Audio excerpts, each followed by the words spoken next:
ఉమ్మడి నల్గొండ జిల్లాలో ఇసుక మాఫియా రెచ్చిపోతుంది. తుంగతుర్తి సెగ్మెంట్ వంగపర్తి ఇసుక రీచ్ నుంచి నిబంధనలకు విరుద్ధంగా ఇసుకను తోడేస్తున్నారు అక్రమార్కులు. యాదాద్రి పవర్ ప్లాంట్ అభివృద్ధి పేరుతో యథేచ్ఛగా రవాణా సాగిస్తున్నారు. ఒకే వే బిల్లుతో వందలాది లారీల్లో ఇసుక తరలిస్తున్నారంటూ ఆరోపిస్తున్నారు స్థానికులు. అడ్డుకునే ప్రయత్నించినా రైతులను బెదిరిస్తున్నారంటూ ఆగ్రహం వ్యక్తం చేశారు. ఇక ఇసుక అక్రమ రవాణాకు ఓ మంత్రి అండా ఉందంటూ స్థానిక ఆరోపణలు వెలువెత్తుతున్నాయి.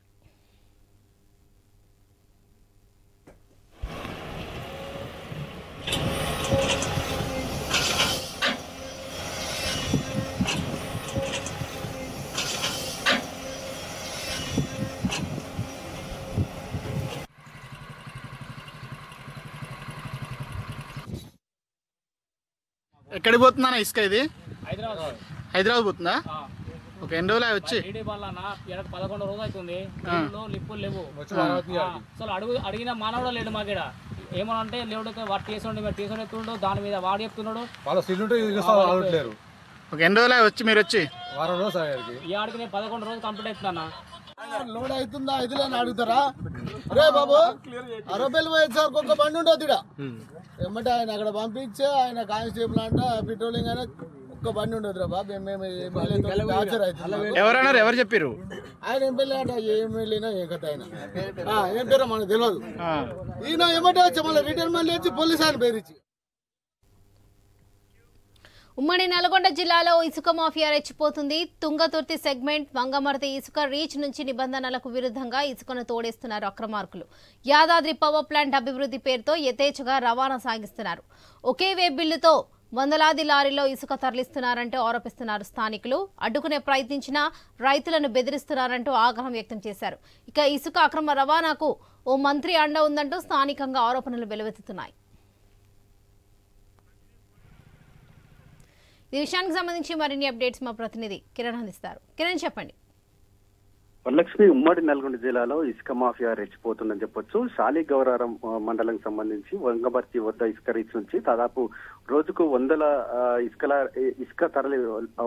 లారీల్లో ఇసుక తరలి వెళ్తున్నటువంటి పరిస్థితి అయితే ఉందని చెప్పొచ్చు. ముఖ్యంగా ఇక్కడ పేరుకే యాదాద్రి పవర్ ప్లాంట్ పేరుతో అభివృద్ధి పనుల పేరు చెప్పి అక్కడ ఇసుకను మొత్తం కూడా బ్లాక్ మార్కెట్ కు తరలిస్తున్నట్టు కూడా తెలుస్తా ఉంది. అయితే గత 10 ఏళ్ల నుంచి కూడా యాదాద్రి పవర్ ప్లాంట్ సంబంధించి పెద్ద ఎత్తున అక్కడ అభివృద్ధి పనుల పేరుతో అప్పటి బీఆర్ఎస్ ప్రభుత్వంలో కూడా పెద్ద ఎత్తున దందా నడిచింది. అయితే ఆ దందానే ఇప్పుడు కాంగ్రెస్ ప్రభుత్వంలో కూడా కంటిన్యూ అవుతున్నటువంటి పరిస్థితి అయితే ఉంది. అయితే ఒకే వే బిల్లుతో దాదాపు 100 లారీలు వెళ్తున్నట్టు కూడా తెలుస్తా ఉంది. అయితే అక్కడ నుంచి ఏదైతే అక్కడ తోడినటువంటి ఇసుకను ఇటు హైదరాబాద్ తో పాటు ఇతర ప్రాంతాలకు తరలిస్తున్నట్టుగా తెలుస్తా ఉంది. దీనికి సంబంధించి ఒక టెండర్ పాడినటువంటి ఓ కాంట్రాక్టర్ అక్కడ ఉన్నటువంటి ప్రజాప్రతినిధులు కావచ్చు, ఇటు అధికారులను పోలీసులను మేనేజ్ చేస్తూ దందా సాగిస్తున్నారని కూడా తెలుస్తా ఉంది. అయితే గతంలో కూడా ఇటు అప్పటి ప్రతిపక్షంలో ఉన్నటువంటి కాంగ్రెస్ నేతలు పెద్ద ఎత్తున ఆరోపణలు చేశారు. అప్పటి ప్రభుత్వంపై, అప్పటి పాలకులపై పెద్ద ఎత్తున ఆరోపణలు చేశారు. ఇసుక దందాలు కోట్ల రూపాయలు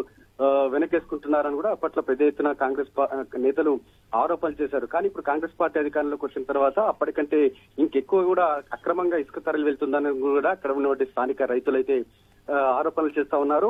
అప్పట్లో ఏదైతే అక్కడ పోటీ చేసినటువంటి మందుల సామెను ఇక్కడ ఇసుక దందాకు బ్రేక్ చేస్తానని, ఇసుక తట్టడి ఇసుక ఎత్తనీయకుండా కూడా చర్యలు చేపడతానని కూడా హామీ ఇచ్చి ప్రస్తుతం అయితే ఆ హామీలు విస్మరించారని కూడా తెలుస్తా అక్కడ రైతులైతే ఆరోపణలు అయితే చేస్తా ఉన్నారు. స్థానికంగా ఉన్నటువంటి రైతులు అక్కడ ఇసుక రవాణాకు సంబంధించి అడ్డుకునేటువంటి ప్రయత్నం చేసేటువంటి నేపథ్యంలో అక్కడ ఉన్నటువంటి ఇసుక మాఫియా నేతలు ఇసుక మాఫియాకు సంబంధించినటువంటి ఒక గుండాలు అక్కడ దాడి చేస్తారని కూడా అక్కడ స్థానికులు అయితే చెప్తా ఉన్నారు. ఎక్కడైతే పంట పొలాలకు వెళ్లకుండా కూడా మొత్తం కూడా లారీలు మొత్తం కూడా అక్కడ వ్యవసాయ బావుల వద్ద రోజుల తరబడి పెట్టడంతో కూడా అక్కడ పొలాలకు వెళ్లేందుకు కూడా బాట లేకుండా కూడా చేస్తా ఉన్నారని కూడా రైతులైతే వాపోతున్నటువంటి పరిస్థితి అయితే ఉంది. ఈ ఇసుక మాఫియాకు మొత్తం కూడా ఒక మంత్రి కనసనలోనే ఇసుక దందా నడుస్తుందని కూడా అక్కడ స్థానికంగా ఉన్నటువంటి నాయకులు కావచ్చు, రైతులు అయితే చెప్తా ఉన్నారు. అందుకే పెద్దలు జోక్యం ఉన్న నేపథ్యంలో ఇటు పోలీసులు కానీ అటు అధికారులు కానీ కూడా అటుగా కన్నెత్తి కూడా చూడలేదని కూడా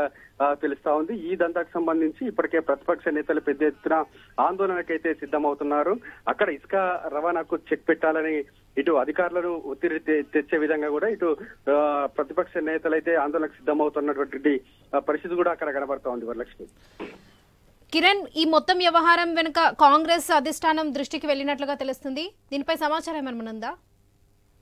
అయితే గత 2-3 నెలల క్రితం కూడా పెద్ద ఎత్తున అక్రమ ఇసుక రవాణాకు సంబంధించి పెద్ద ఎత్తున ఆరోపణలు రావడంతో ఈ వ్యవహారం మొత్తం కూడా ముఖ్యమంత్రి దాకా వెళ్ళినట్టు కూడా తెలుస్తోంది. ఎందుకంటే అక్కడ ఉన్నటువంటి స్థానిక ఎమ్మెల్యేతో పాటు ఒక ప్రజాప్రతినిధి, అదేవిధంగా ఒక మంత్రికి సంబంధించి వివాదాలు కూడా చెలరేగినట్టు కూడా తెలుస్తా ఉంది. ఓ మంత్రి కనసల్లో ఇసుక దందా నడవాలని, అక్కడ ఉన్న స్థానిక ఎమ్మెల్యే ఇసుక దందా నడవద్దని కూడా వారి మధ్య వివాదాలు నడిచినటువంటి నేపథ్యంలో ఈ పంచాయతీ వ్యవహారం మొత్తం కూడా ముఖ్యమంత్రి దాకా వెళ్ళినటువంటి నేపథ్యంలో కొద్ది రోజులు ఇసుక అక్రమ రవాణాకు కొంత బ్రేకులు వేశారని కూడా తెలుస్తా ఉంది. అయితే ఈ వ్యవహారం మొత్తం కూడా ఇటు ఏదైతే కాంట్రాక్టర్ దక్కించినటువంటి కాంట్రాక్టర్ పెద్ద ఎత్తున లాబింగ్ చేయడం, అదేవిధంగా అక్కడ ఉన్నటువంటి మంత్రితో ఇక్కడ ఉన్నటువంటి స్థానిక ప్రజాప్రతినిధులకు మేనేజ్ చేసినటువంటి నేపథ్యంలో మరోసారి అక్రమ దందాకు తెరలేపినట్టు కూడా తెలుస్తా ఉంది. దాదాపు అరవపల్లి నుంచి ఇటు సాలిగౌరవ మండలం వంగపర్తి వద్ద కూడా దాదాపు 2-3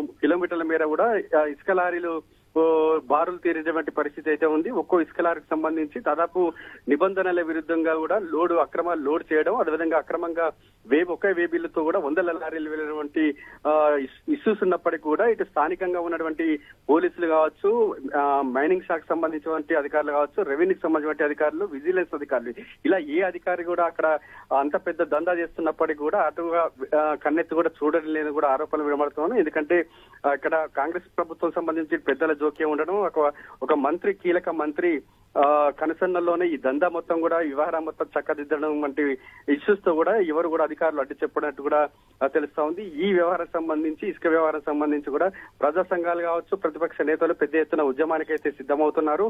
ఇసుక దందాను, ఈ అక్రమ ఇసుక రవాణాకు బ్రేక్ పడేంత వరకు కూడా తాము ఉద్యమం చేస్తామని కూడా ఇప్పటికే ప్రజా సంఘాలు కావచ్చు, ప్రతిపక్ష నేతలు అయితే హెచ్చరికలు కూడా జారీ చేసినటువంటి నేపథ్యంలో రేపటి నుంచి ఈ వ్యవహారం సంబంధించి ఎటువంటి వివాదాలు చుట్టుముడతాయనేది మాత్రం కొంత సస్పెన్స్ గా మారింది. Right Kiran, thank you.